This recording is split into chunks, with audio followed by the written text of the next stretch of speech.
All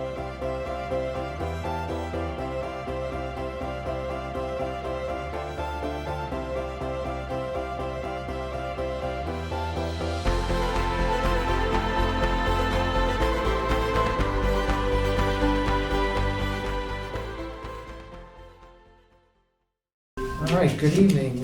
Welcome to the Community Preservation Committee hybrid meeting. Today is Wednesday, February 7th, 2024, and the time of 5:30 has arrived, and that's the beginning of our meeting. We're at Town Hall at the Finance Commission meeting room, room 24, and we're also meeting by Google Meet. I think the first thing we'll do is we'll call the roll call, see who's here. Joe Greeley? Here. John Hall? Here. Cheryl Doyle? Here. Patty Griffin-Starr? Here. Matt Lane? Here. Catherine Walsh? Here. Julie Baba Issa? Here. Maria Galician? Here. And Joe Sheehan. The gang's all here. Everybody. Very good. Full house. Full house. The first item on our agenda is the meeting minutes for approval of the committee. The meeting minutes of December 6th, 2023. Did everyone get a chance to look at them? Any questions, any corrections? I'll make a motion to approve. There is a motion to approve. Do I hear a second? Second. Anything further on that? Seeing none, we can vote on that, and I'll do the roll call again. Is that an objection? That's an abstain. Maria Galician? Aye. Julie Baba Issa? Aye. Catherine Walsh? Abstain. Matt Lane? Aye. Patty Griffin-Starr? Aye. Cheryl Doyle? Aye. John Hall? Aye. Joe Greeley? Aye. And Joe Sheehan says aye. We also have meeting minutes for January 3rd, 2024. Has everyone had a chance to look at them? Is that the one I have a question on? You may have a question. Oh, no, it's the other one. Yeah, I'll just make a motion to approve. Motion to approve. I hear a second. Second. Any further discussion? Seeing none, It's the other one. we can vote on that. I'll do the roll call again. Joe Greeley, Aye. John Hall, Aye. Cheryl Doyle, Aye. Patty Griffin-Starr, Aye. Matt Lane, Aye. Catherine Walsh, Aye. Julie Baba Issa, Aye. Maria Galician, Abstain. and Joe Sheehan says aye. Now, the next item is the review of fund reserves and estimated fund availability for FY 2025. I didn't know if you wanted to start off on Joe.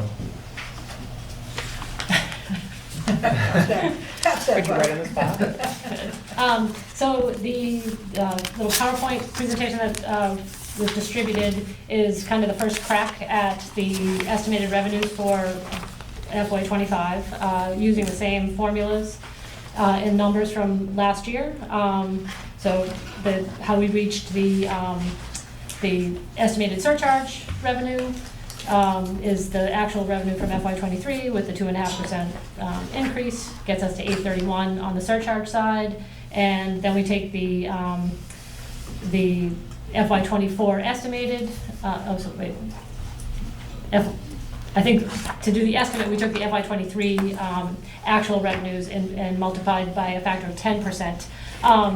To get to 79,086. I did have a call with Stuart Saganor this afternoon, and while he's unwilling to commit and will deny saying this, he does not think it's going to be as low as 10%. And given that there's sufficient funds in the existing fund reserves, he said it would be perfectly reasonable to go with something like a 15% match. He does expect it to be in that 15% range. It is going to be lower.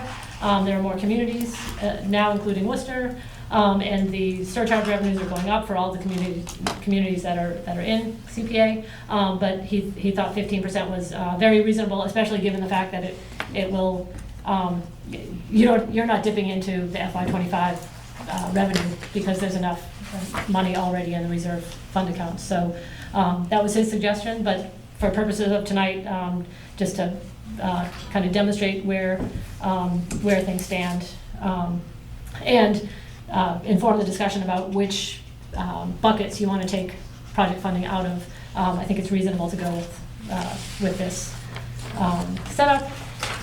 If you do use those numbers, it leads to about a $91,000 appropriation to each of the categories: historic, open space, and community housing, and then just under $600,000 to the undesignated reserve, which gets you on page 3 to where the fund reserves are going to stand. So just over 260 in community, 260,000 in community housing, just about 157,000 in the historic fund reserve, and 278,000 and change in the open space fund reserve.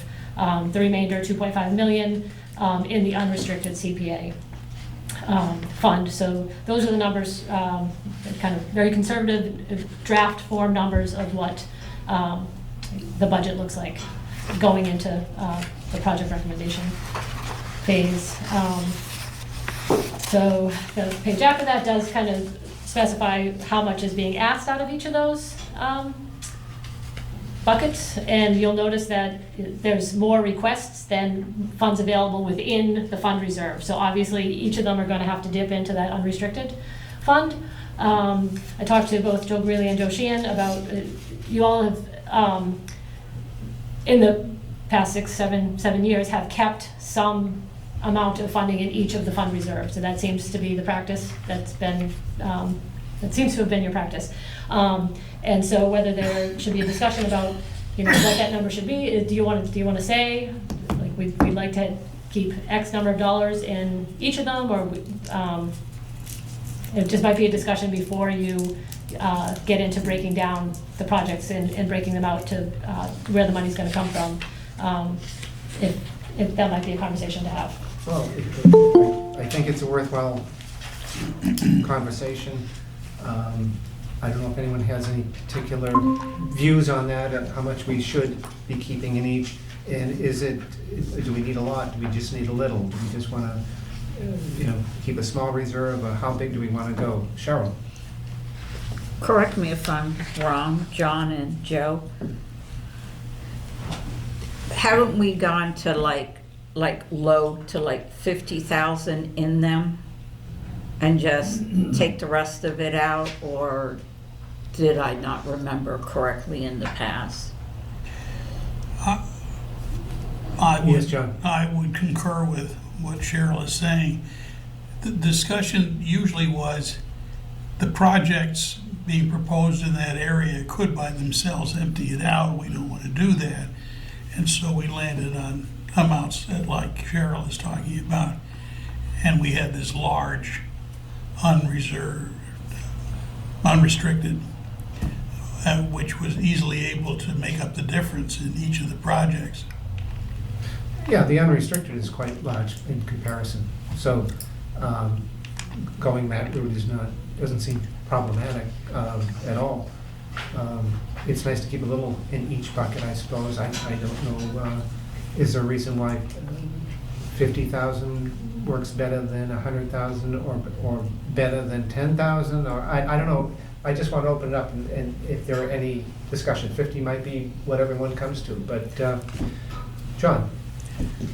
In terms of where we are right now, where we have far more projects than we've ever had before, I guess I'm inclined toward saying we should decide on the projects first, and only then see what we want to do about their reserve amounts. It seems to me we're likely to land at the same spot either way, but doing it that way, we'll have an idea of how much pressure on the total fundings is coming from one sector versus another, and that could be useful and valuable in our discussions. You are keeping track. We do have track of where things are being, which bucket it comes out of, or whether it's historical or recreation. I think we do have a good idea where those things come from. I know that you've run different programs to show that. Is there a need to have a lot in there or undesignated? Because the undesignated, you can always just have that. I mean, is there a reason why we need 50,000 as opposed to 10 or 25 or whatever we want? It's just looking for a minimum to feel safe and to kind of have a bottom line. I think it's important. If I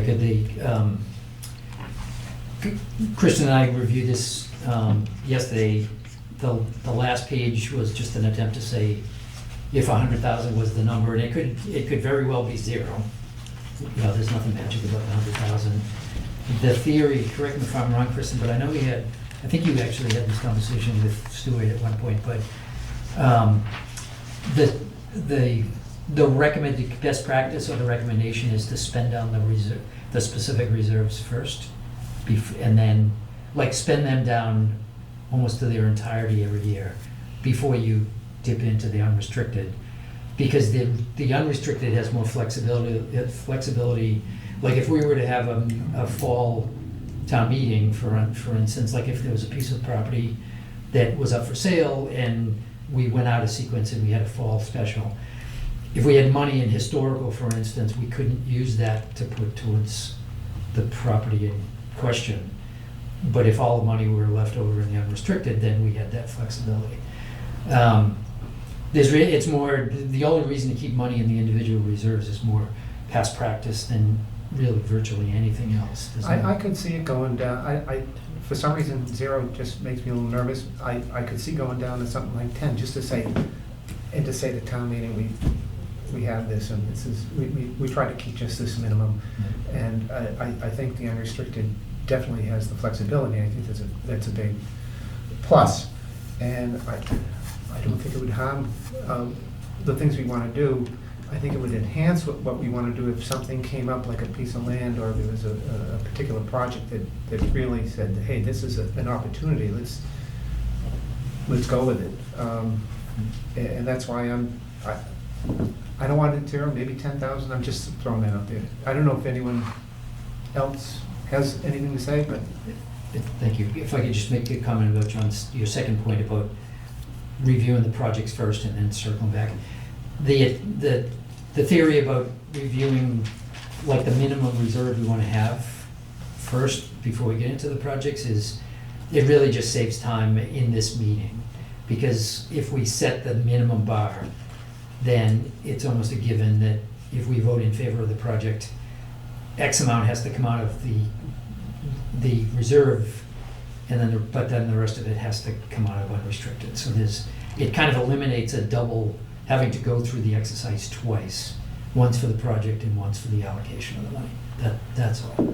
It's 6 of one, half I of the agree. other. I think it would be smoother if we had that floor, and we all knew the number. Then it might be easier to dish out those funds and find out which bucket we want to take it from, and I think that would be helpful. Cheryl? Would you be comfortable with 25 I would. instead of 10? I mean, it's fine. It just looks like we're poor at 10, even though we're not, but it looks it. Well, we can think about that. And Patty, did you have something? Well, no, I was gonna say, I was agreeing with John that I'd like to get into the projects first. I know what you're saying, we don't wanna wipe everything out, but we don't necessarily need to do the funding immediately. I mean, if we get an idea of, well, we're not gonna do this one, or we're not gonna do that one, the whole story changes. You know, if there's projects that we deem unworthy. Yes, John? In past years, as I recall, we usually just did the projects, and then the finance chair would come in with a recommendation that included what funds things would be taken out of. There was sometimes a bit of discussion, but they weren't working in a straitjacket that had been set by the committee, as we're proposing to do. If we start getting into this, we start bumping up against the fact that some of the areas we're responsible for, like housing, like open land, are inherently bound up with a small number of very large projects, very expensive projects. And so to the extent that you're putting money out of the reach of those on an ongoing basis, you may be handicapping yourself on those kinds of projects more than you really are on things like recreation or historical. So I come down on flexibility, I guess, and not worried about what message people think we're sending because we have a low number. I also don't think that we're going to end up with a low number when it comes to putting all our proposals together. So I'm not sure I agree with Joe that doing it in that order will save us time. Excuse me. Let's go for it. We've already been, Yes, Yeah. people have to leave early. Let's go. Okay. Okay. All right.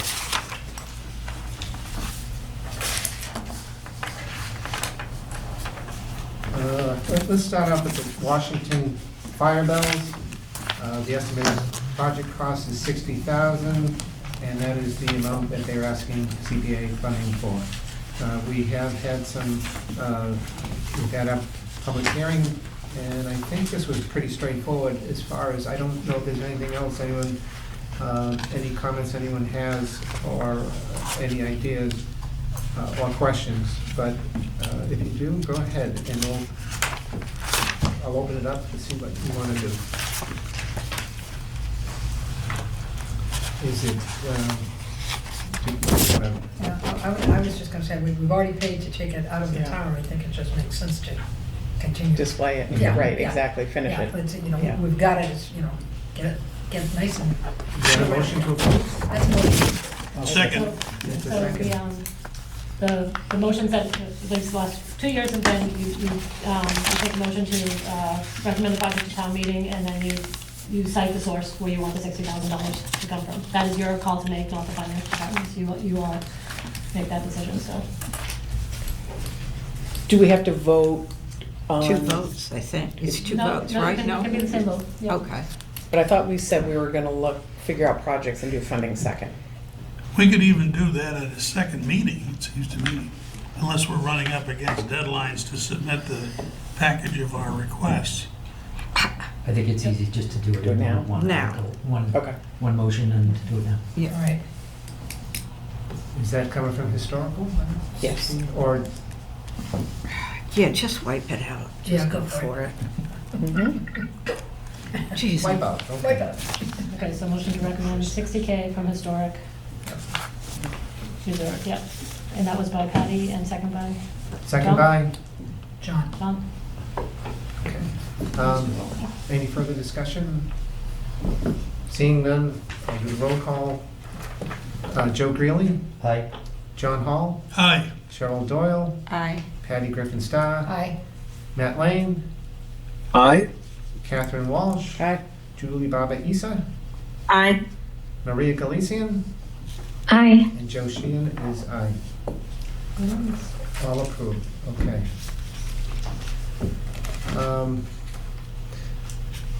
The next item I wanted to take is the annual town reports from the general manager's office. This again is from historical, and the amount of money they're looking for is $20,250. And is there any questions or comments before we move on? I'll make the motion that we send it to town meeting and we take it out of historical. Second. There's a second? Painful. Okay, anything further? Seeing none, I guess we can vote on this. Yes, indeed. Kristen, are you keeping track how much I'm draining that pot? Yeah. Yeah, you gotta keep your, yeah, it's tough. I'll start with Maria Galician, Aye. Julie Baba Isa, Aye. Catherine Walsh, Aye. Matt Lane, Aye. Patty Griffin Starr, Aye. Cheryl Doyle, Aye. John Hall, Aye. Joe Greeley, Aye. and Joe Sheehan, aye. That's 2 down. 3, I thought we'd go to the Morrill Memorial stained glass windows, Oh, good. and that is also historical. And the amount of money there is $55,200. I make the motion. We And I send- just one thing, I just wanted to say one thing, and we did find a home for it, so the application is complete. That was gonna be my next question. Do we have a home yet? We Okay, have a Jim. home, we don't know exactly where in the building, but I think it's the Morrill Memorial Library, but we don't know exactly where they'll be stationing that. But they will display them, okay. Okay, then I make the motion, we send it to town meeting, and let's go for that pot again. Sounds like Jeopardy. Second. I know, so we're at Catherine? And we have a Yep. second. Yep. All right, any 11, further 12, discussion? 13. Seeing none. We're almost I'll out. start off with Joe Greeley, Aye. John Hall, Aye. Cheryl Doyle, Oh, aye. Patty Griffin Starr, Aye. Matt Lane, Aye. Catherine Walsh, Aye. Julie Baba Isa, Aye. and Maria Galician. Aye. And Joe Sheehan, aye. All in favor. Now, I'm trying to do this, the ones I think will be easiest, that's one. Probably less controversial. right? So the, number 4 is actually the Morse Hill Veterans Park. The sponsor is the Board of Selectmen. This comes out of the Open Space and Recreation, or that's the proponent anyways, and that's for $91,560. And we had a very good presentation on that. And does anyone have any further questions, or do we have a motion? Motion it. Second? Motion to approve, and the money would be coming from Oh, yeah, let's do that. That's nice. Let's be consistent. Open space? Hey, I'm having fun spending this. Are you gonna say open space and recreation? Yes, I am. How did I know? I All right. know. And there's a second for that? Yep. Okay, Patty. Anything further? Any comments, questions? I see nothing. This time, we'll do the roll call. Maria Galician, Aye. Julie Baba Isa, Aye. Catherine Walsh, Aye. Matt Lane, Aye. Patty Griffin Starr, Aye. Cheryl Doyle, Aye. John Hall, Aye. Joe Greeley, Aye. and Joe Sheehan, aye. Unanimous. The next one up is the Conservation Fund transfer for $10,000. It's again, this is open space. Make the motion, send it to town meeting, and take it out of open space. So I Second. have a motion and a second. Yeah. Anything further on that? Seeing none, we can vote on this. I'll take it from the top. Joe Greeley, Aye. John Hall, Aye. Cheryl Doyle, Aye. Patty Griffin Starr, Aye. Matt Lane, Aye. Joe Sheehan, aye. Catherine Walsh, Aye. Julie Baba Isa, Aye. Maria Galician. Aye. Thank you. Unanimous.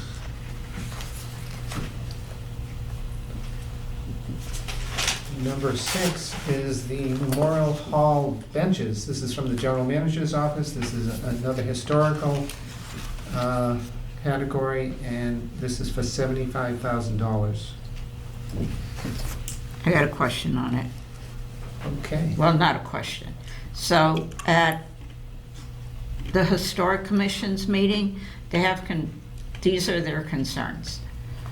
You're gonna spend all that money, which is $75,000, which is a lot, and there's nothing protecting those benches from people's purses, car keys, etc., from scratching them up. And then if they end up doing whatever with the town hall in their whatever 5-year plan, were these benches going to be protected and not to get scratched up, dented up? Because the concern is, would it be better to wait when they remodel the town hall, send the benches out, have them restored there, and then bring them back in when the town hall is Well, we done? don't, do we really know that the town hall, that they're going to be going through this project? And those benches in the, when they came for the public hearing, it looked like they'd be ready to fall apart if they don't get some attention soon. I don't know if you would have to confiscate everyone's car keys and Well, what do tell them churches whether do? that's- I mean, it's Same like- thing at churches, with their Yeah. benches, yeah. But they're not, keep restoring theirs. And then is there a way to control somebody putting like an iced coffee on the bench and then leaving rings? Because you have to look at it from a different point of view. It's the town's taxpayers' money. So $75,000 is a lot of money. So are we gonna spend all that money and then, But I assume they're Have treating them. it with something, right? I mean, they're gonna I would imagine redo polyurethane. them, exactly. Yeah, and so, with regard to coffee stains, like, I assume town hall does routine maintenance. I mean, I think that's one thing they said that they would be doing. when Right, they- yeah. I mean, that's what they said. Yeah. these were just concerns of Yeah, the yeah. Historic Commission. they must be concerns for every church in the world. Because people sit down and put their purse and throw their keys in their And the kids run up and down on them. pews, the benches, yeah, They Yeah. do have to get refinished periodically. Yeah. Yeah. for sure. And this is But I the would- first I would- time in almost 100 years or Any, something. Yeah. any time that they do that wood stuff, that there is, I don't know, polyurethane is the right Yeah, word, I but think there it is a is. protective coating that should cover most of what you're describing. Yeah, I think so too. Except for scratches and that. They would just like to see cushions put I think it's gonna on be the them same if thing. possible. It's gonna be the same thing with cushions. I Well- mean, with water damage, or they're gonna get dirty. Okay, I'm just, We understand. And Yeah. And that question did come up, and they did say that they would be trying to keep them clean and protect them from here Yeah. on in. They did do a beautiful job on the table, if anyone's been down to see it. It's nice. It was pretty impressive. John? I think the Historical Commission has raised some good issues. I think if these had surfaced a few months ago, we might have had a chance to get a reaction that would build it into the project plan. But where we are right now is, we either don't worry about the risk as being so large that it would have us not vote for the project, or something that can be accommodated by modifications to the project plan. That's one side.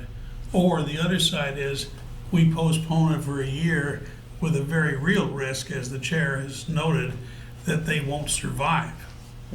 And so on that basis, that fairly stark bilateral choice, which is where we are right now, I would say vote yes and continue to have the conversation, but go ahead. okay, can I ask a question? Sure. Only because this came up with St. Gabriel's, and not to be eating you two's time up. So if we restore them, they get damaged. They don't come back here to ask for another 75,000 to send them back out and get them restored again, right?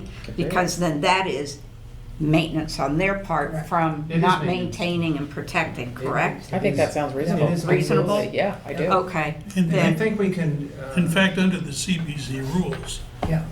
every project we approve is done with the understanding that our own in-house maintenance people, Public Works and the like, are responsible and have agreed that they will be responsible for ongoing maintenance. okay, Yeah. then I motion we send it to town meeting, but how much money do we have left? Because I know we're at 135,450. Just over 22,000 left in the historic bucket.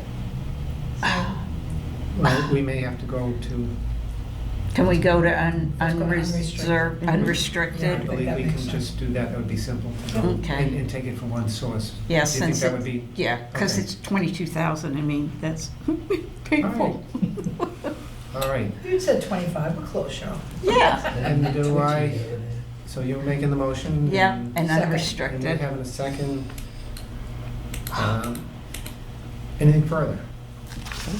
Seeing none, we'll do the roll call. All in favor? Joe Greeley, Aye. John Hall, Aye. Cheryl Doyle, Aye. Patty Griffin Starr, Aye. Matt Lane, Aye. Catherine Walsh, Aye. Julie Baba Isa, Aye.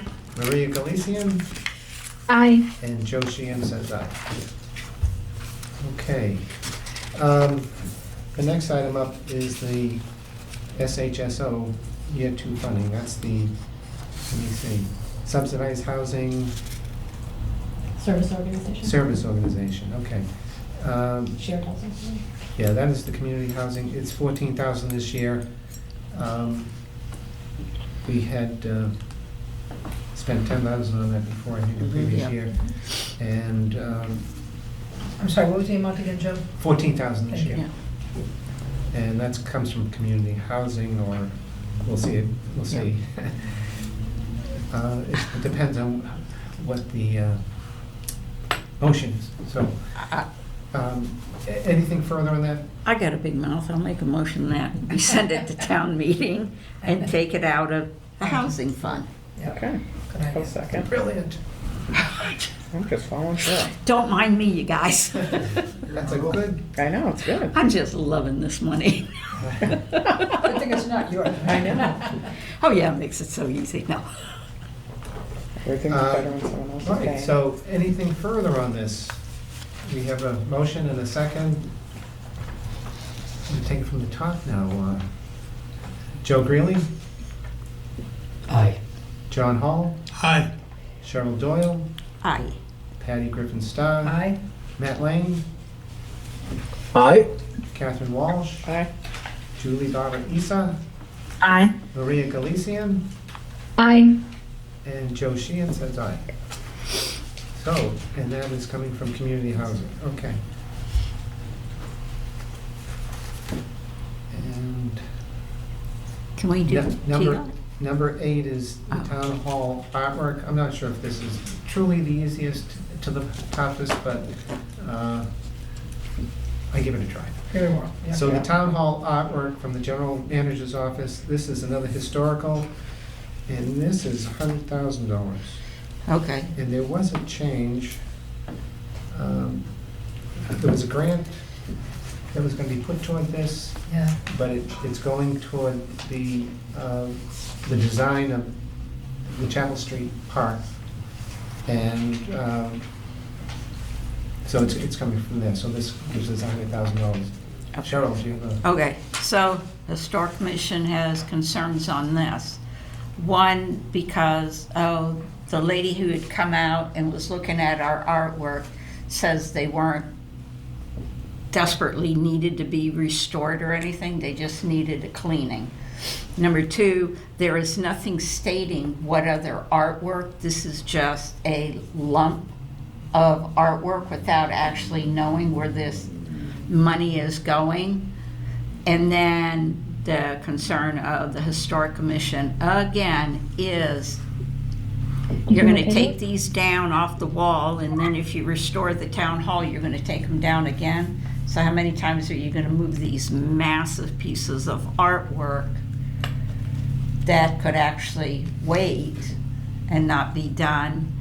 And then, did anybody ever get back from town hall on what the 5-year plan is on the artwork and how much is like, are they gonna inventory first? It's like putting the cart before the horse. We don't have an inventory on all the historic artwork that's in the town hall, but we're gonna lump it. So they had a concern with the amount of money without actually knowing. Were there specific pieces of art? I thought there were. The 100,000 is just for the 3 large murals. Murals, yeah, that's a lot of money right now if you're gonna take them down, put them back, take them down, when they only needed cleaning by that one lady who came in, who knows this stuff. Is that the 3, all 3 were just cleaning? Is that what she said? The one in Memorial Hall probably needs more stretching, but I Oh, mean, she was more concerned with other pieces, Yeah. the The status Audubon, of- yeah. and some of them that had more sun exposure. But they haven't been touched in 100 years, with the exception of the one that actually needs the most, the most work. The one in Memorial Hall was restored in 2003, but it was kind of cleaned and it had a lot of environmental damage just from people smoking and the air quality in that room. And the ones in the hallway weren't subject to that same thing, so, but they haven't been touched in 100 years, so, I don't, it's probably a little bit more than cleaning, but it. Yeah. But they, yeah, I mean, the inventory and the 5-year plan is not something that's gonna be turned around, in a matter of months. There are grant opportunities for it, in coordination with, a group like NEDCC, so it is on their radar, and I think they are committed to pursuing it, but, it only came out of this whole process of evaluating yeah. these three And paintings. Kevin Rutherford, he was here discussing that, and that is something they will be looking at in the future, Mhm. to get someone in there to advise Yep. on these matters. So then the question is, if we send it to town meeting, you're gonna end up taking that 100,000 out of the unrestricted, and you still have the Teot Trail bridging, you still have the playground, and those benefit more of the town as a whole than artwork on a wall. It's just food for thought, not trying to be a devil, but yeah, I got the horns on. John? In my own mind, I'm comparing this to the discussion we just had in the benches. In this instance, I think delaying another year does not pose the threat of losing the property, of a catastrophic failure or anything. The fact that it was originally bid in with a grant and now isn't, there's several reasons why I'm more in favor of waiting rather than approving it now. And the reasons cited by the Historical Commission add to that thinking. It really would be nice to have an inventory to see what we're looking at in terms of a whole program of art restoration. Correct. Versus one-offing it. Yeah, because that could get expensive. That's a slippery slope to be going. And then because basically historic is wiped out, that means you're going to be tapping that unreserved constantly. And you're going to end up passing up projects like buying more land, whether it's conservation land, trails land, things like that. And what happens if, like, housing comes down the line, they have the opportunity to purchase a large parcel that they're able to put affordable housing in. We're gonna... I don't have a sense of what the volume of the artwork is that would be in need of restoration. Does anybody? They're fine. There's one huge, it's about as big as, almost as tall as that wall. Yeah. When you walk in on your right, in Memorial Hall. And that's the one I'm familiar with. And that's the one that needs the stretching or something, and the canvas. Yeah. Now, if that were to be delayed a year, It won't hurt it. it would not. The other Is that two- true that yeah. they could take a year and it wouldn't be a Yeah. problem? The other two are in the staircase. You guys walk by them all the time, and Yeah. you probably don't even realize you're walking even by them. They're just, there's one here, and then the windows are there. But counter to that, maybe I'm crazy, but I walk by there way too much because I'm in this building Yeah. way too much. But I notice those all the time. Yeah.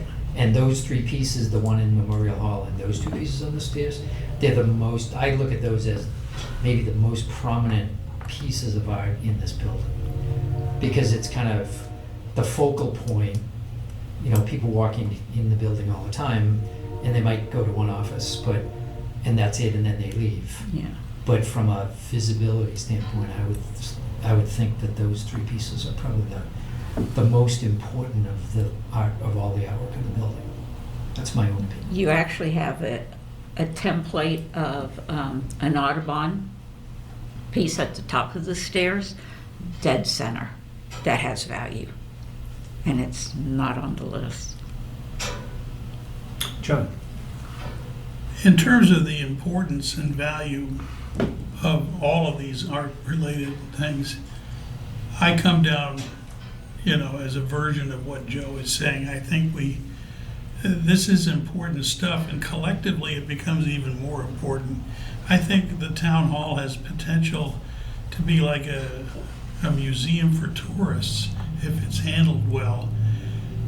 At the same time, when it comes to approving individual projects this year, I think it helps us to think like the Capital Outlay Committee, where you've always got a lot of things that are expensive that you can't do all at one time. So you have to figure out what's the time sequence going to be. Now, if we had this larger inventory that several people here have mentioned they'd like to have, we could do that with high confidence. We don't have it, so we have to do it with less confidence. And I'm just of the view that these important projects are the ones that should be delayed a year. So maybe the alternative is we approve it, like the benches, and tell the town, because I don't know, I sort of feel like we all have this base feeling that the town keeps coming back and it's like multiple annual reports, and tell them next year if they're gonna submit any projects that we want a multi-year plan of what, like, give us all the annual reports that are gonna have to be digitized and what's the plan each year, so that we get a better sense. Like, cause right now I don't know if this $100,000 is a one-off. Like, are we gonna see more artwork and more annual reports and more furniture? You are. Yeah, so You will. That's why Yeah. we really need a 5-year. We really need a 5-year plan. We really need an inventory to see how much money is really involved. And because our match is lower than this year than we've had in a long, long time, and we don't know what the housing market's gonna do. We're sliding into an election year, and depending who wins or what happens or whatever the forecast is to the future, there might be still more of a downturn again in the housing market. And every time you get that downturn, it's less money, less revenue. So it's kind of like be penny wise and not so foolish just because it's there. Don't necessarily spend it. The argument on the benches was a solid argument because safety issues. This is up on a wall. There's no safety issues.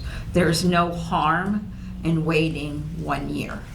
It's just 1 year. They've been there 100 years already. Just fine and dandy. Anyone else want to have any thoughts on this? They're all quiet over I there. would support Julie. Cheryl if she wanted to wait. I'll just quick say that I like the idea of the 5-year plan going forward.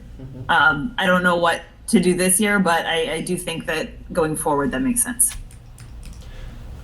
I do like the idea of going forward too. I guess, I just want to know if we go with this and then go with the 5-year plan, or we say, no, 5-year plan, we don't go with this, we put this off. But I think those are the two choices we seem to be hearing, is that, and anyone else? John?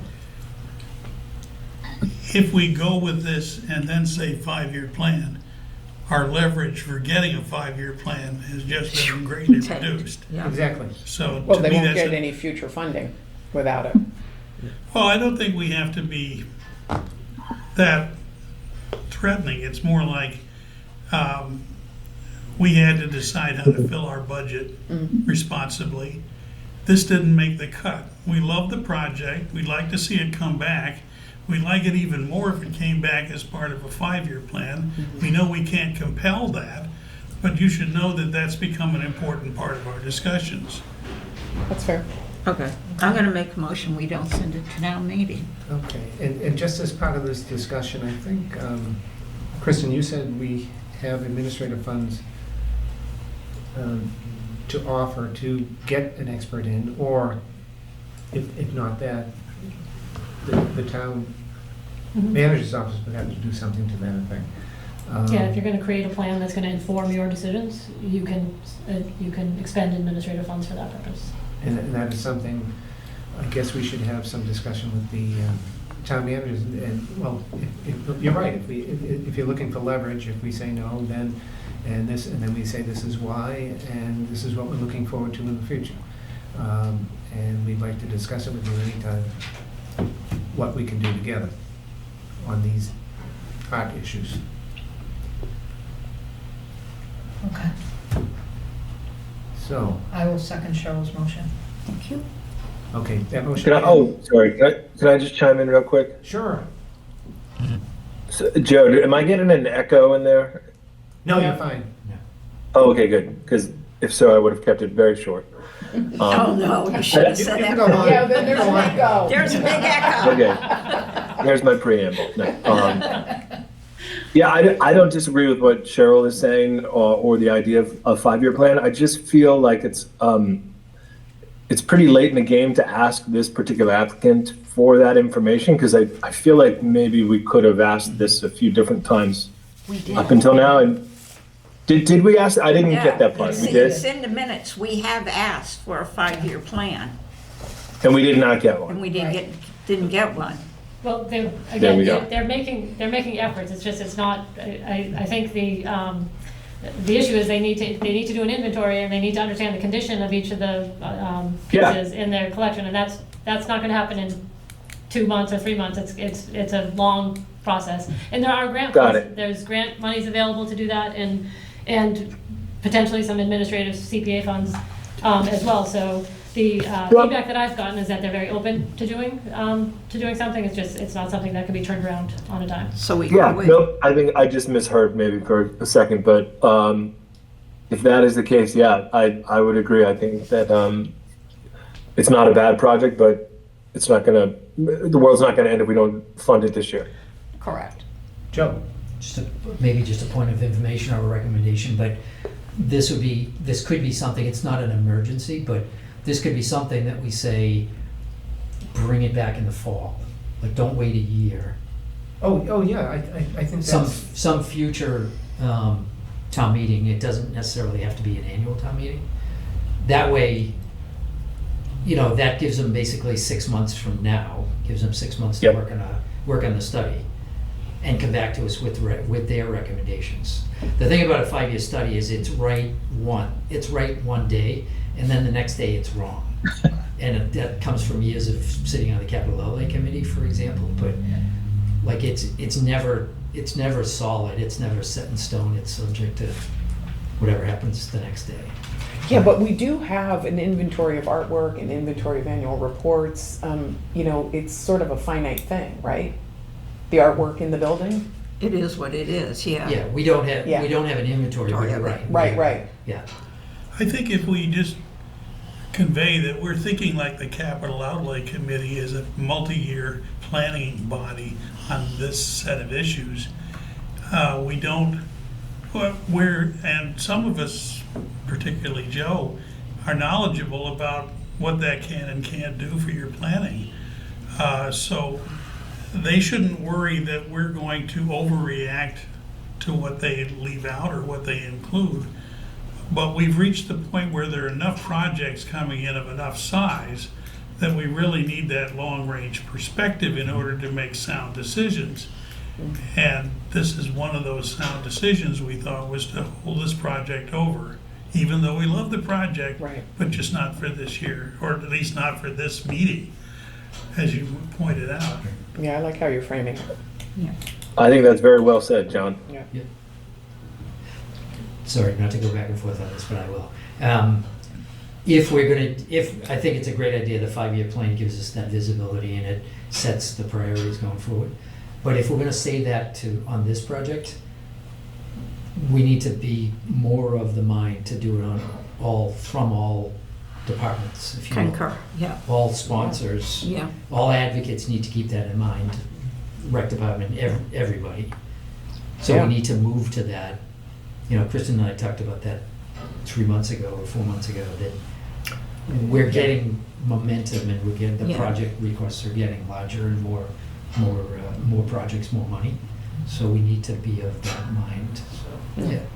It does make sense what you're saying, because without us knowing what everybody else is thinking down the line, we could just keep approving projects, and then eventually we're gonna get ourselves in trouble, no not money. knowing what everybody else is thinking. And that is very, very bad business practice. Maybe one way to achieve what you're talking about is add a question into our standard form for the people submitting proposals. Says, please tell us how this project fits into your plans for this area over the next 5 years. And that way, even if they don't have a plan, or like the housing production plan, if it's somewhat out of date, they can put that thinking as it now exists before us, and that will help us immensely. Sure. Okay. Do we have a motion? We do? Yes, I motion Patty second, not to send it. Not good? Okay. And is there anything we want to send to them other than to, I think what John says, Yeah. he just said twice. It was very, as far as sending a letter yeah, to them and saying, and that we're willing to work with them? that we think it's a great project Yeah, and, right. yeah. Okay. Well, any further discussion? Seeing none, Flustered the chair. I know. all in favor say, no, Say roll call. we'll do the roll Roll call. call. And we'll go with Maria Galician, Aye. Julie Baba Isa, Aye. Catherine Walsh, Aye. Matt Lane, I Patty Griffin Starr, Aye. Cheryl Doyle, Aye. John Hall, Aye. Joe Greeley, Aye. Joe Sheehan, aye. Thank you. Now, that was number 8. Number 9. The airport playground. That is active recreation. And that number is $251,127.80. Is that? No, Oh, 213,630. okay, they're asking, that was the original, and we've got some funds, and the new amount is $213,630. Anything further on that, John? This is one of 2 projects that I have some serious qualms about for more or less the same kind of reason, which is that the basis for which it was offered quickly changed into a different basis. In this case, the basis it was offered was a playground for the people who brought their kids to, while they're taking off in the airplanes or meeting people at the airport. And it quickly became a playground to fill a hole in the town's larger playground for every neighborhood. At least that's how I interpreted the discussions and the offerings. So at the end of the day, I was not persuaded that there were enough people who would safely be provided with recreation that they can't get anywhere else in need. And I'm open to being persuaded otherwise, but if I had to vote right now, I would vote to not send it forward. Okay, I just want to say, I don't think it was for people who were go to see someone take off in a plane. I think it was, when people go down there, I know from experience and from a lot of different parents and over the years, that it might be just something to do. Let's go down the airport, let's watch the planes, and the kids just run around. Yes, And then someone said, well, they're saying this would be a good spot for a playground. Now, for who's gonna use it, it would be those same people. It hasn't changed, it's not, whether someone's, going to see someone off in the plane. And part of it is that area does not have a playground, and it would help to fill that hole. But people actually come from all over town to do this, to go down there and see the planes at least. And I'm sure that this would be another thing to add to why they would go down, and you might have more users for it. I acknowledge that is the current argument, but I stand on my view that when it very first came in here, it came in the way I just described. It was for people who were already going to the airport to use the airport, and they had kids and they wanted to give them something to do. And it may have changed rather rapidly because there were a lot of questions raised at that point. But that is how I recall it. Cheryl? This might change your mind. I don't know. This playground will be the first playground in Norwood that has more equipment that is geared towards sensory and handicapped children than any of the other playgrounds. So it's sort of like a model playground that they'll be able to use that sort of like a blueprint on what needs to be done with the other playgrounds to make them more inclusionary. Plus, the only playground over on that side, which is District 9, is over at the Prescott, but to get to it, if you're on the opposite side of the Neponset, there's no safe crossings anywhere on Neponset. That's like a highway. You can't use it during school hours. Yeah, you can't, but it's also, Neponset is constant. It's like Route 1 because they're just both cut-throughs. So this does give another playground into another neighborhood an opportunity. I didn't change your mind, did I? No, you make a very good point and strengthen the proposal.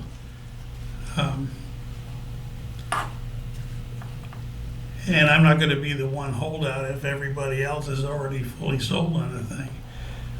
But it does concern me, and it concerns me even more on one of the other projects. When something comes in as one kind of project, and they're more wedded to the project than they are to serving the need they originally put forward. And so when that need comes under question, they switch the need rather than switching the project. And I feel there has been a non-trivial amount of that done here. A wolf in sheep's clothing, so to speak. Your words, not mine. Patty? I respectfully disagree with you, John. I didn't understand the way you're describing the initial intent. I did not hear that at all. But I did say to them that we thought it was a good project. You didn't try to get any other funding, but you tried to go back and do better. And they had gotten some great funding, not their fault that some of it got taken away again. But I feel like they followed through, did what we asked, and I feel like they also responded to Cheryl's plea for making it more handicap accessible for the other children in town that we don't have right now. So I would be fully in support of it.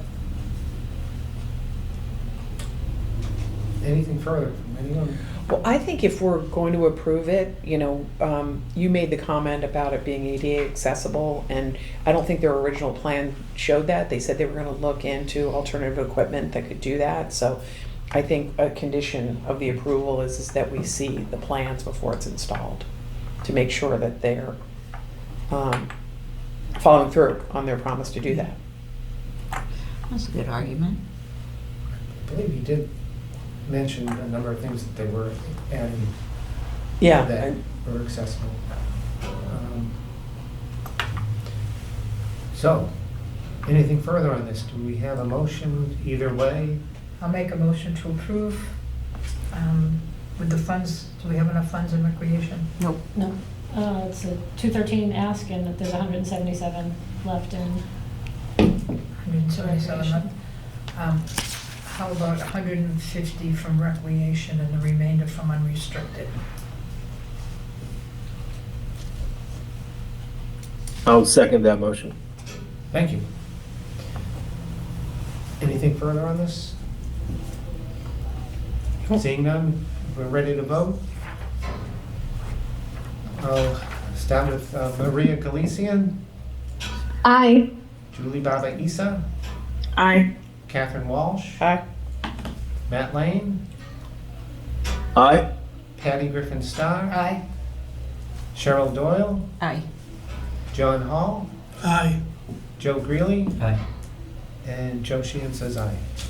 So that's approved. Kristen, so what's left now in that? And recreation is about $27,000. Okay. Okay, number 10, I'm gonna go with the Day House fireplace restoration. That is, the category is historical resources. The amount of money is $25,925. I think part of that also is that we will have to have some sort of agreement. I was encouraged when they did come to see us that they do open it up quite a bit at this time. Way more than I had known about, yeah. Yes, there's a lot of programs going on that I was not aware of.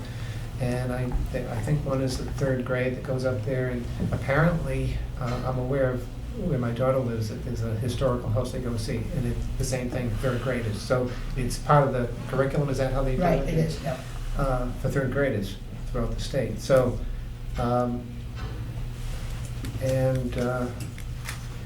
also, I guess there was some art that they do, one of the classes from the high school, I guess they, Art and Bloom. Art and Bloom, yeah. Art and Bloom. So, and there are other things, so we did get a list, and it shows that they did do quite a bit. Mhm. Although, we do think we need an agreement on, when it comes to giving them money, because they are not town-owned, they are. But we've done that with other projects, right? Yeah. We did it with housing. Just with housing, yeah. Yeah, I'm, yes, and, it's good, this is the kind of thing we look for, and it's good to see that they're already doing a lot of things that not everyone was aware of. Anyone have any questions on this or comments? John? Just personally, I consider this the most valuable project on the whole historical list, so I'm looking forward to a favorable vote. Is that a motion, John? It can be, except I'd like someone else to do the fancy financial juggling to figure out where the money's coming from. Okay, you're gonna make the motion, I'll second it, and I think it actually should come out of the unrestricted since historic's down to 22. Yeah. Because then we're at Is that your motion, negative. John? Yeah? Yeah. Yes, it's almost as if I had written it that way. It's almost as if she had read in mind, It yeah. really is beautiful. Okay, anything further on this? And we will have an agreement together before we go to town Before you go to meeting. town meeting, yeah. Can we have it in the agreement too, that if somebody needs to do some research to be able to have access? Yeah, you can- I think that's, I'll add that in. Yeah. I think that's a good point to have put in there. Yeah. I know that I think Lee Leach said he has done some there, and I think that's one of the main things. That would be a great thing to put in the agreement. Yeah, I think it would Okay. be very important, and, all right, thank you, appreciate it. so, we're ready to vote? Ready to vote? We'll take it from the top with Joe Greeley, Aye. John Hall, Yes, Cheryl Doyle, Yes, Patty Griffin Starr, Yes. Matt Lane. He told me he had to step away for a second. oh, Well, I'll give him another chance in a minute. Catherine Walsh, Aye. Julie Baba Isa, Aye. Maria Galician, I, Joe Sheehan. Aye. And we can hold this open now for a little bit, or? We'll see when Matt comes Yeah, back. just a little bit, so. nature break.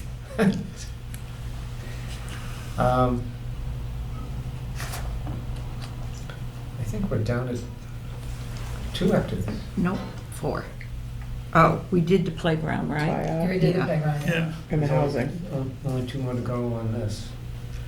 right. Okay, playground's done. The Kayak trails and the housing.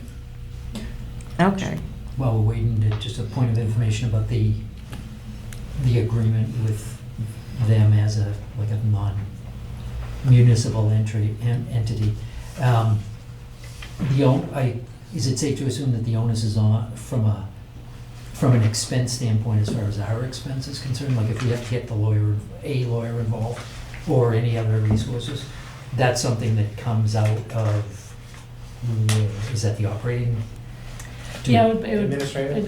it likely had to be administrative. Is that our? But, yeah. Sorry, when I say that, Is it the CPC administrative or the town's The- operating? Likely the CPC, although I will say when we did the grant agreement for the housing authority, it was reviewed by town council and there was no charge for that. So, and there are some very good standard contracts. Concord has a fantastic one with the trustees of reservation for the Old Man's, which I would probably use as the model, so they'll review it, but that one I don't think is gonna incur. Break the bank? Yes. Okay. Very good question. Anything further, or shall we keep this open and move on to something else? Would that be kosher? We've got a majority anyway. I don't Yeah, think you we have the this. majority. Then let's close it, and it's 8. Yep. 8, 1, 801. 8. 8-0. 8-0.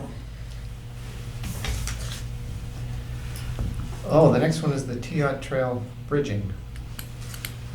They're asking for $80,000. I think there's a lot of hard work by those folks already, and the $80,000, I think you'll get more bang for your buck, quite a bit of bang for your buck, I think.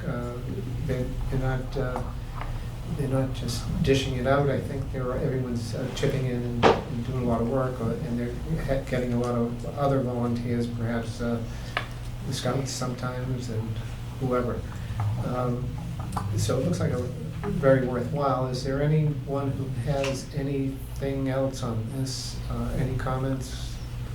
Can I make your motion? Sure. I make a motion, we should approve it and take it from the unrestricted, because the open space is down to 27. And just for accounting purposes, I think it's easier just to, I think it is too.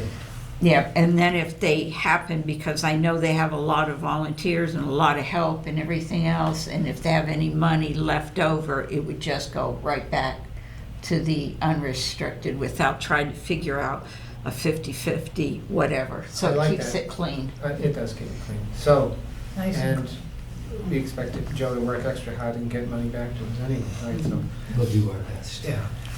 All right, so we have a motion Second? and we have a second. Any further discussion? Seeing none, I'll start with Maria Galician, Aye. Julie Barbaisa, Aye. Catherine Walsh, Aye. Joe Sheehan says aye, Matt Lane, Aye. Patty Griffin-Starr, Aye. Cheryl Doyle, Aye. John Hall, Aye. and last but not least, Joe Greeley. Aye. You sure for it? Support it? Be careful what you. You sure? Yes, Okay, you got a lot of work to do then. we do. All right. Hey, we're down to the very last item. And that is the Vernon Street Veterans Housing. It's, the applicant is Caritas Communities, Inc. The category is community housing. The amount of money is $1 million. I think there was some question as to what, does this fit in? And we do see that it certainly does. Where CPA funding can be utilized to support first-time homebuyers, create veterans housing, and extend affordable housing deed restrictions that will be expiring. Of course, this fits the creating of veterans housing. At this time, what would be happening here if it goes forward would be, we would be purchasing a real property interest in perpetuity for deeply affordable housing. That would be people, I guess was it 30%? 30% of the median income.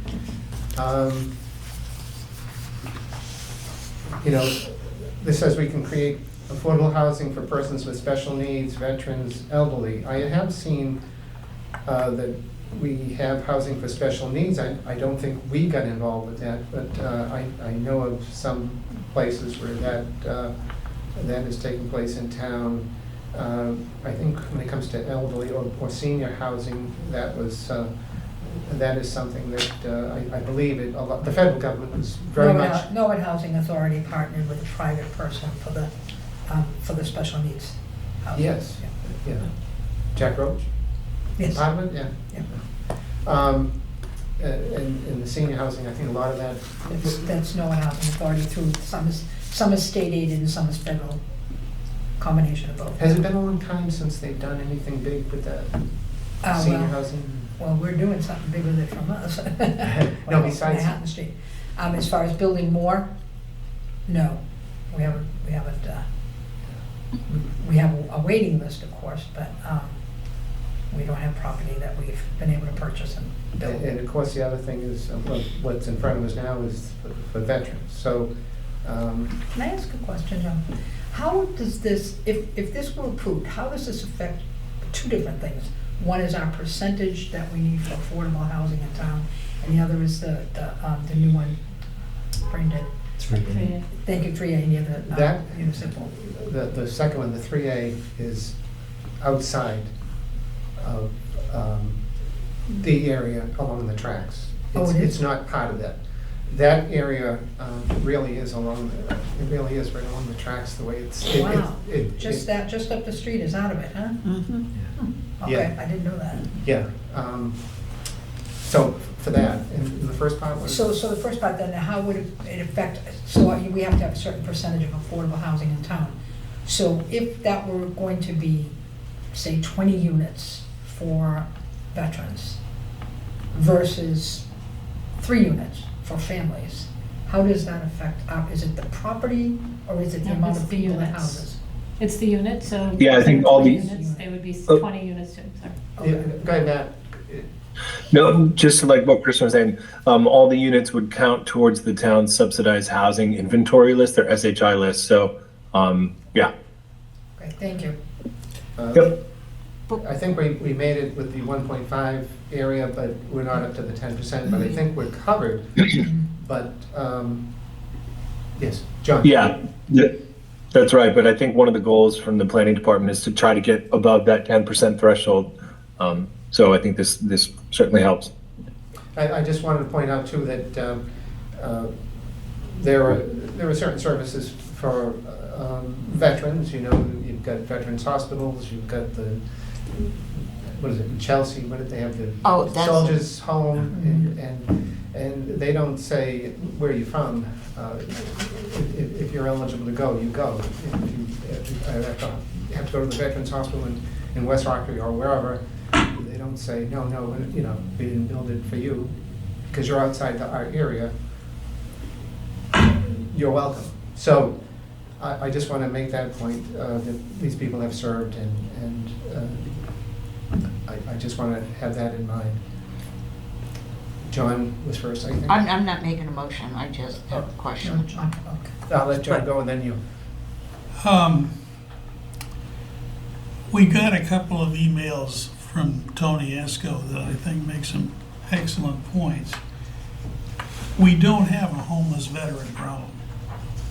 We really don't. We don't. The history of projects from the Norwood Housing Authority, I think the first such project was a veterans apartment.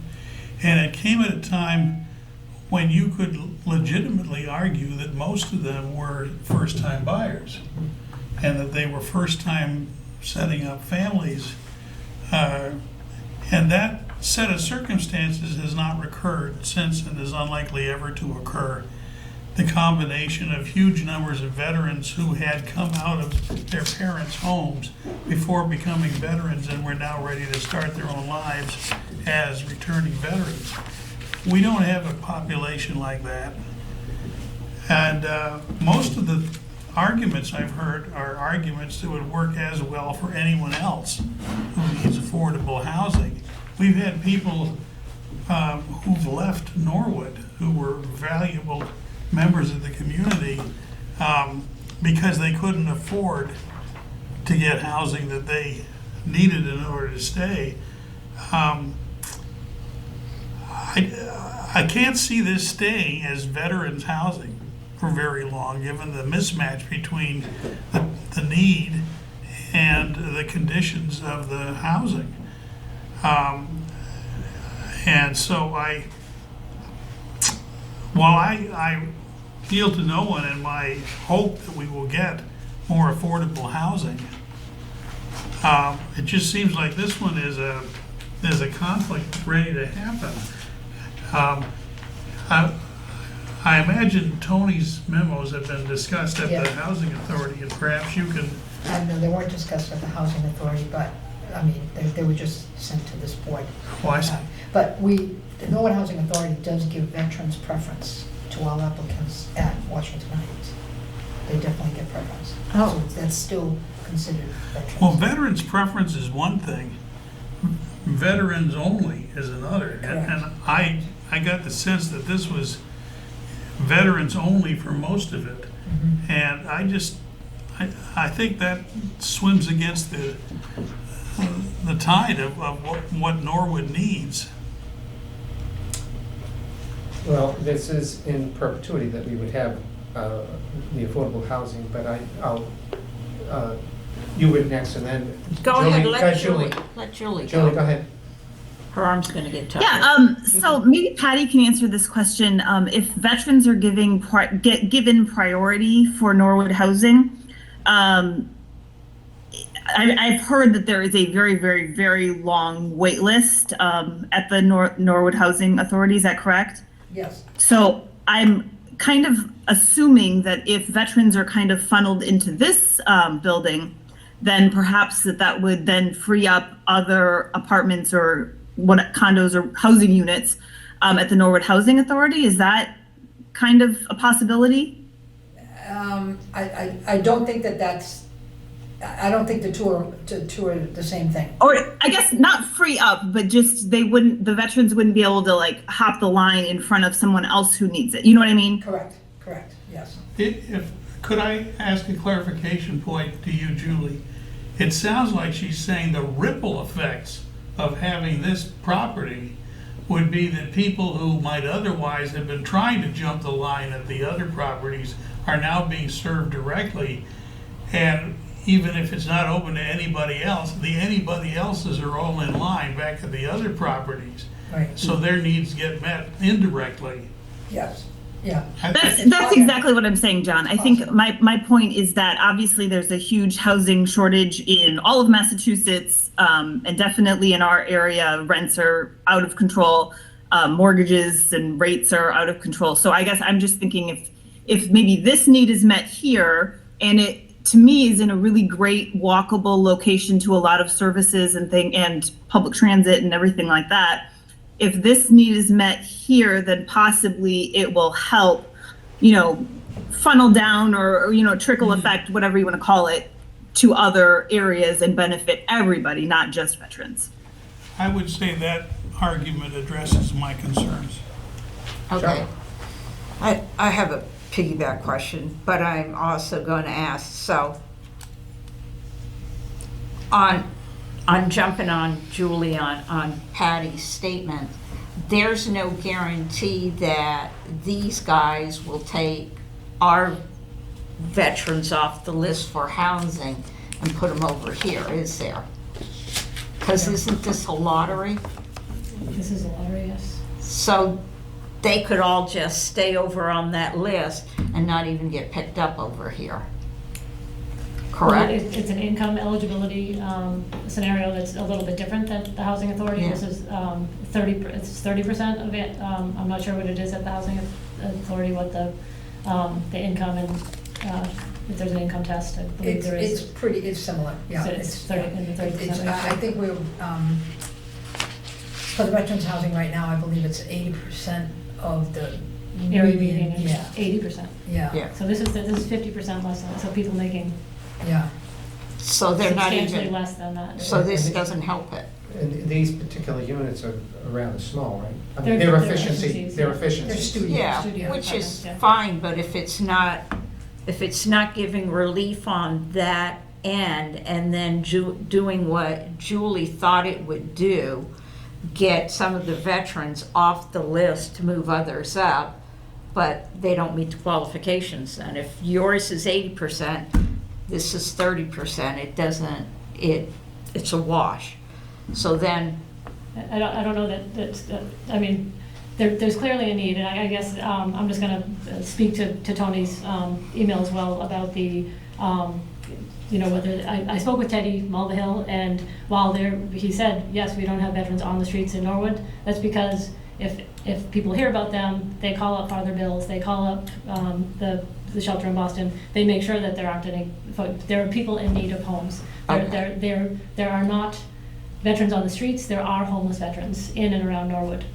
That was his statement, that they exist, that they just take care of them, and they move heaven and earth to make sure that they have someplace safe to stay, whether it's a cot, whether it's a friend's thing, whether it's their car. So he was very clear that this is a problem, and that those units would fill up quickly. Would they be Norwood people? No. There was a question about local preference. Sarah Dixon addressed that that is not something that the town or the developer dictates. The voucher program is run through Boston Housing, and so they're the ones that say, yes, you can have a local preference, or no.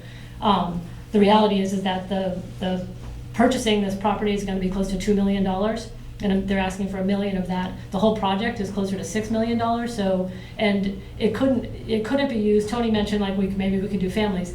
This property is not zoned for that. You can't do the only reason they can do veterans housing over there is because it falls under the Dover Amendment, and so they don't have to comply with local zoning.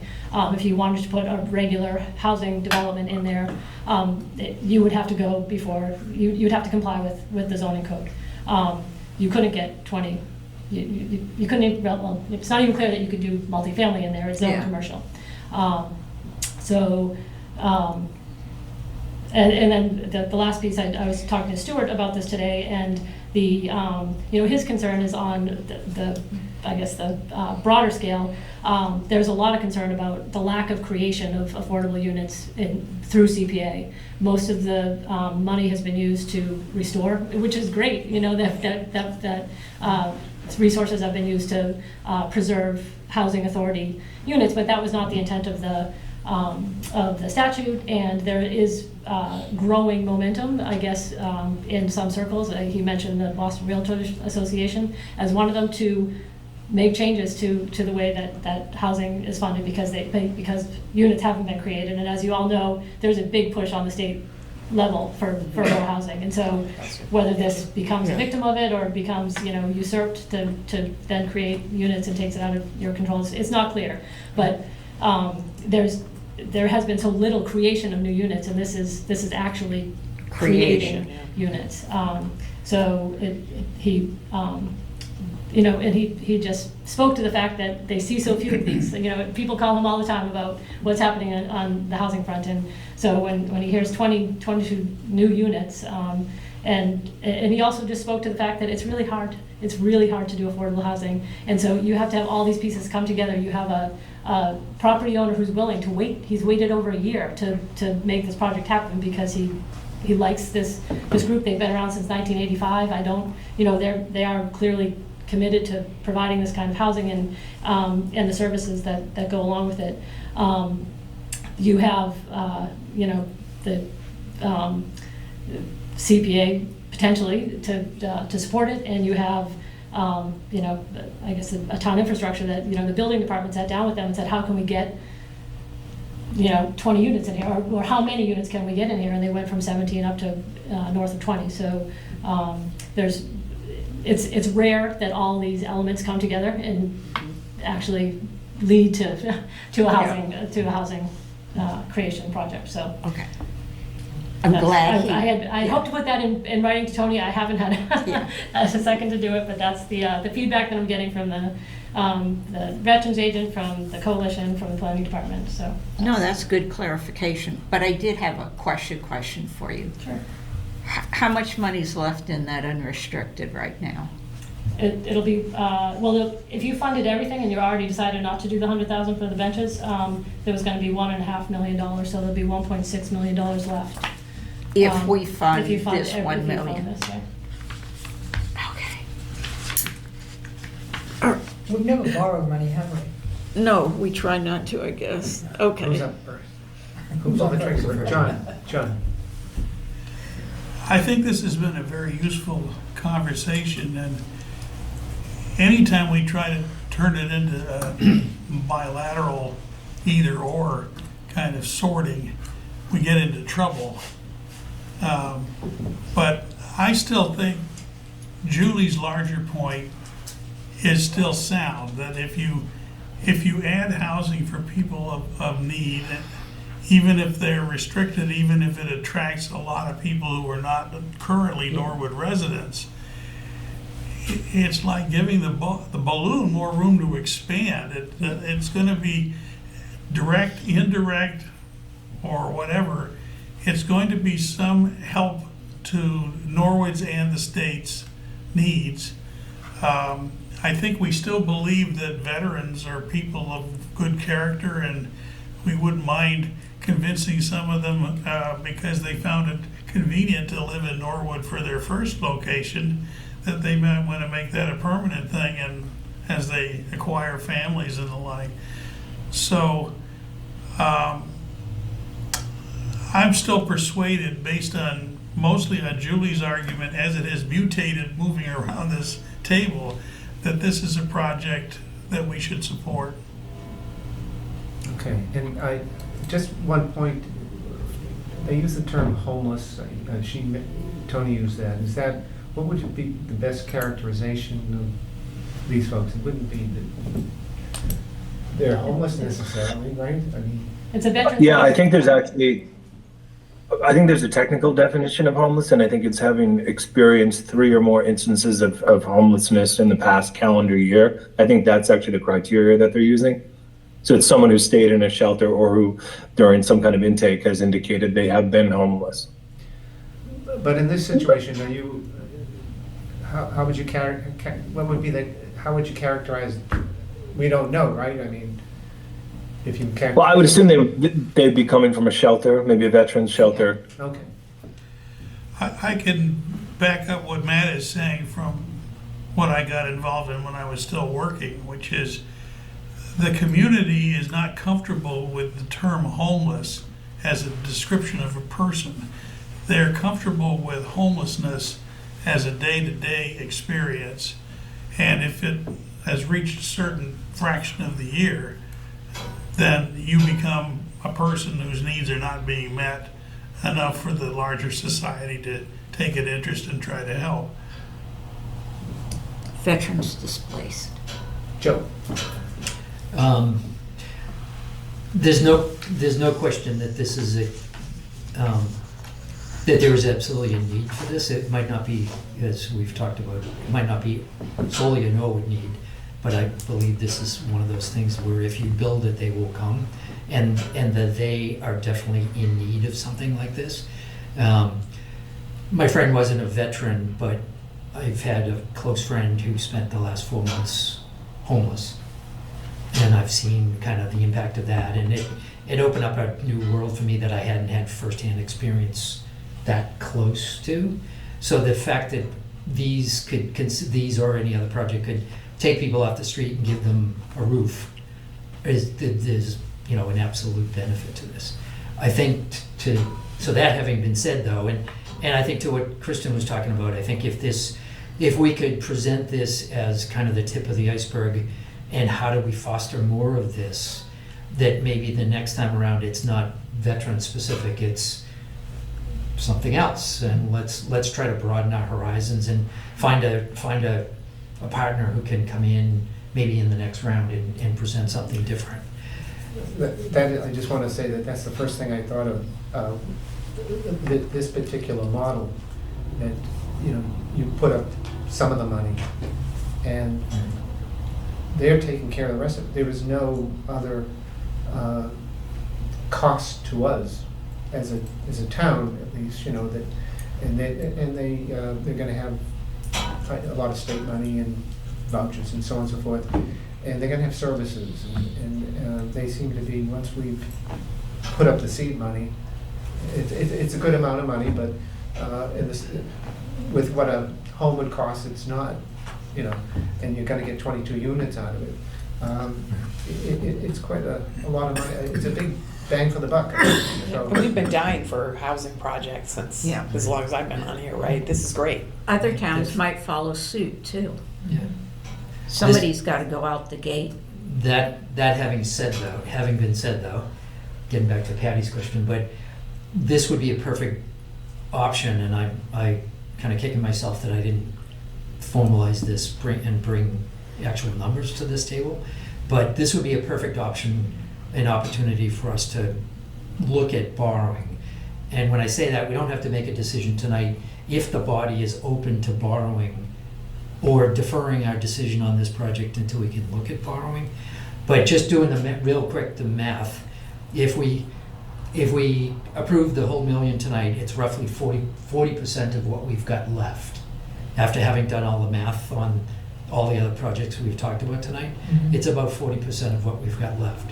So that's question number one, is do we want to spend $1 million tonight and this year, or propose that to town meeting, as I should say, and dig so deeply into the remaining balance. That's option A. Option B is, we like the project, I think, so let's try to get creative in how we present it to town meeting. And that presentation could be, let's propose, and I'm just saying this, let's propose something like a 5-year, I don't know if we go to 10, but even if you just did the math and say, let's spread the $1 million over 5 years. If you factor in interest and everything else, let's say it's $250,000 a year. And that brings us to 1.25 million. And that covers expenses and interest. And I'm just doing like a real quick off the back of the napkin estimate. But that would allow us to keep $750,000 in the pot of available money. And sooner or later, we might not like it, but sooner or later, a project is going to come up that we're going to have to seriously consider borrowing against or borrowing for. And I think this is a perfect example of this. It's a worthwhile project. We can see all kinds of not only immediate benefit, but also down, incremental, like Julie said, and everybody else has said, that there could be incremental gains to be had from this. Then, this is a perfect example of trying to get creative and making it happen in a different way that's a little bit out of our comfort zone historically. Like, this is the first time we've looked at borrowing. So do we have to look at how that would impact their performer though?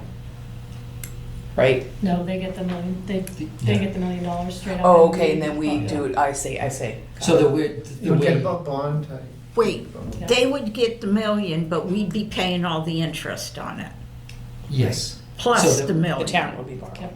Yes, the town. Yeah, got So it. basically, But when it would come out of us, but we would. Yep, so if whether it's this or any other project, if we borrowed $1 million and we spread it over 5 years, it's just like a mortgage, just doing the math, then that year one, so the proponent gets everything that they're requesting, the $1 million.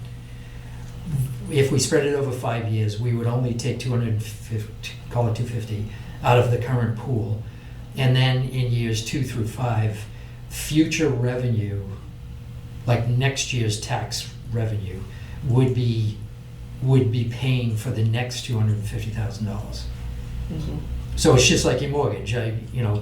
Next year you're going to earn $50,000, but you're going to pay next year's mortgage payments out of next year's money, and then so on and so on. I know that over the years, the town has done a lot of borrowing, and we had been fortunate that the rates were pretty low, and certainly not as low as they were back then when we did a lot of borrowing, and we were lucky that, I guess we did the borrowing then when the rates were low.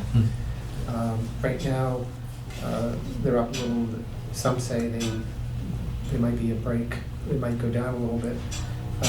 I'm just wondering if you were talking about future projects, if we were to pay this off now, that future projects, if we had to borrow then, from what they're saying, it seems like it's going to be down. So it might be better to pay this off when rates are high, and then when they start to lower, and if something comes along and we need to borrow then that might be the time to do it. Unless, I just have one question. Historically, you were saying that we're going to have 1.6 million left after, if we were to do this straight out. Is that unnecessarily low, or is that about where we usually are, or just to get a perspective on that? Certainly, we don't want to get caught too short, but do we want to be paying all that interest now, or was it better just to, or was it Ben Franklin who said, what did he say, Joe, something about never borrow or be, or whatever? Or lender be. Lender or borrow or be? Is that 1.6 and we're not touching community housing at all, their reserve? Because they have 260. I think the 1.6 was all in number. So I think there was a lot on, yes. All in? Yeah. Right. I think Joe has a valid argument, no disrespect for you, Mr. Accounting, but rates are still high. That's why I asked. They would get the million, but we'd be on the hook for all that interest. Sure. Yeah, and then of course, in the future, if some projects came up and we don't have the money, no, but. We could borrow them. Unless, and we could borrow it if it's worthwhile, if it's But have we definitely had- something we really say, yeah, that's worth borrowing for, we really want that. Have we I don't know, had we can go either way, but conversations with I'm the just- town management about our ability to borrow? We like, do, have we even- I know under the CPA we do, but, But have we broached, you know, the town manager? We, about as a the- committee, we've Right, never. for their I don't know appetite if to you- do that. You haven't haven't gone gone there. one-on-one, but, No, I haven't. yeah, we haven't had a formal, Yeah. like, specific, let's really get serious and have a conversation. We have not had that yet. Either with the would it be the treasurer or the town manager, somebody, Right. or somebody's. Like, what is their appetite to support that? at one point. I think they, yeah. But you run into the same thing as we're talking about the capital outlay committee. This is a conversation they have all the time, that rates are low and can you predict what the next 3 years worth of rates are gonna be? And people think it might get worse or better depending on the election, and who knows? It's like, what's the weather gonna be tomorrow? So,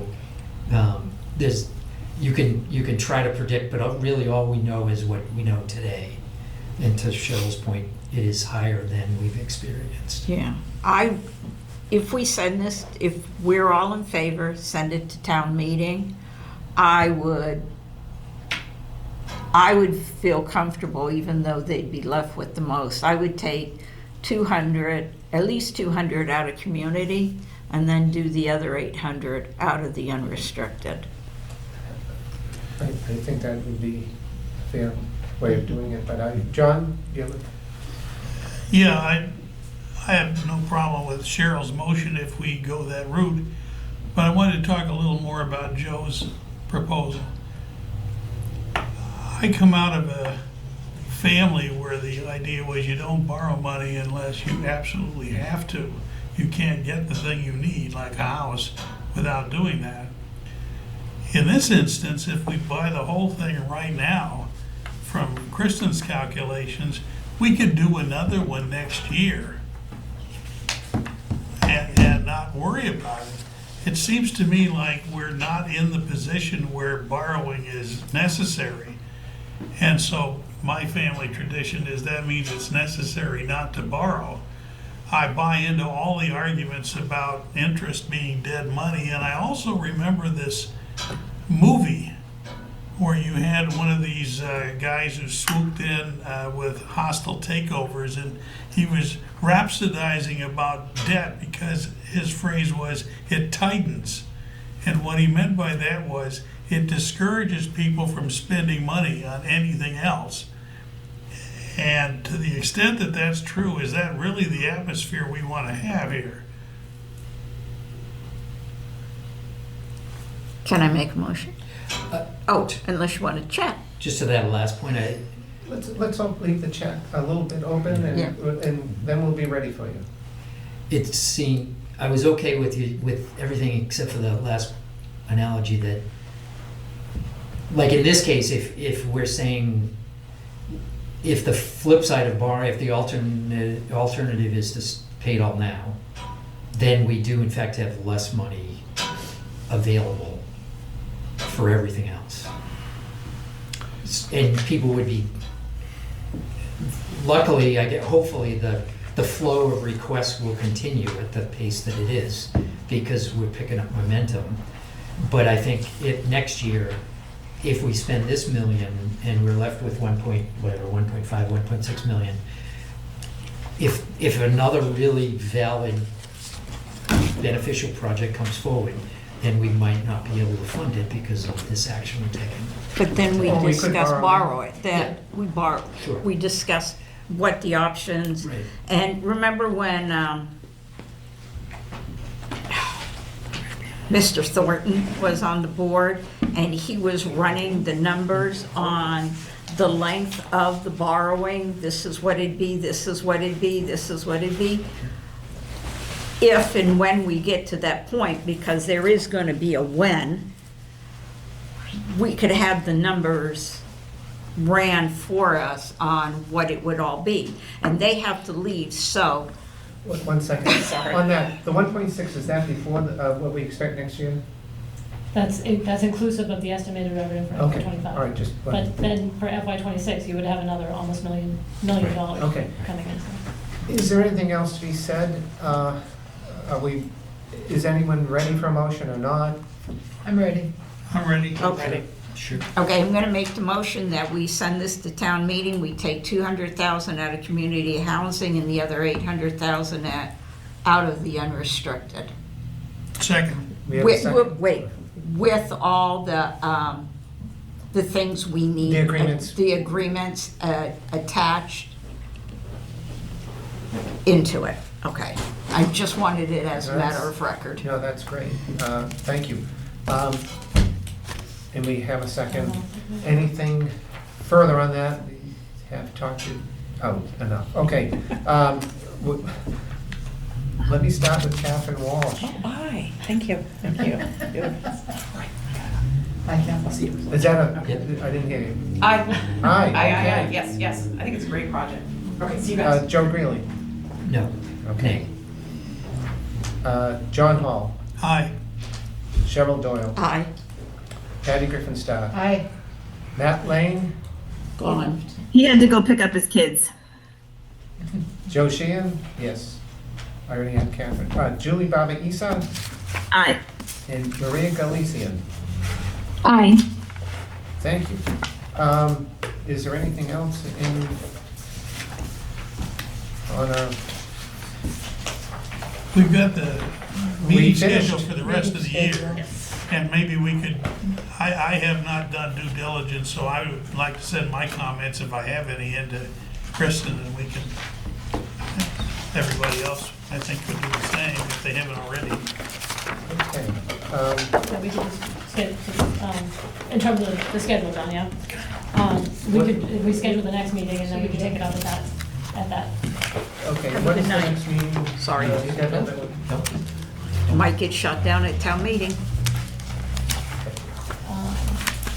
We're just gonna do the next meeting. I can let John know when it is. Okay. So there's, I'll be there. I had put down either February 14th or the 28th, thinking the 14th was really if we needed to continue deliberating about projects and voting on those, I guess it made sense to do it sooner rather than later. But the 28th would work. The next due date, the annual report and the budget book explanation for the committee are due March 1st, so that'll give me time to draft it, send it out to you all for review, and look at it, and then we can take up things like the meeting schedule and any further So feedback. you from think it'll tonight. work fine if we February take, 28th. if we do the 28th? Yep. You're And gonna then get we a can vote no-show on the 14th anyways. Yeah, Valentine's Day. Yeah. All right, so Just- it's the 28th. So February 28th will be the next meeting, and I will, if we can discuss. Any need to vote on that? We're all aware of that? Yeah. We're We're all all, right. we Okay, have to tell Matt. Yep, I'll let everybody know. Okay. all right, thank you. Other business? We've done enough business tonight, I think. We got through a Motion lot. to We adjourn. got through a lot. That was great. Movie adjourned. Adjourn. Second. Motion. He beat you. Oh, you did? Yep. I'm sorry. You Okay, were so quiet. for adjournment, John Hall, Aye. Cheryl Doyle, Aye. Patty Griffin Starr. Aye. Matt Lane has left. Joe Sheehan says aye. Catherine Walsh has voted with her feet. Julie Baba Isa, Aye. Maria Galician, Aye. thank you very much. We got a lot done tonight. Thank you.